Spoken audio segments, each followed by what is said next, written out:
عزیزان لێرە لەسەر ئەم سەیجە گەورە کوردستان ستار دەست پێ دەکات.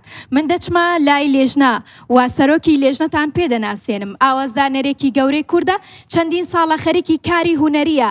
لە پێناو کاری هونەریدا زۆرترین دەنگدانەوەی لە مێژووی کووردا بۆ ناوی خۆی تۆمار کردووە. دەچینە لای مامۆستا هەڵکەوزایر سەرۆکی لیژنە. فەرموو مامۆستا، ماندوو نەبی. زۆر سپاس، دەستخۆشی لە ئێوەکەم. خۆشحاڵم ئەمڕۆ لە شاشەی کوردستان تیڤ، دایکی شاشەکانی کوردستان، ئەمڕۆ لەگەڵ هونەرمەندانی بەڕێز هەموو کەسانی بە ئەزمون لە پرۆگرامی کوردستان ستار بە یەک دەگەینەوە. بۆ ساڵانێکی زۆرە بێ دێمە لەو بەرنامە دوور بووین.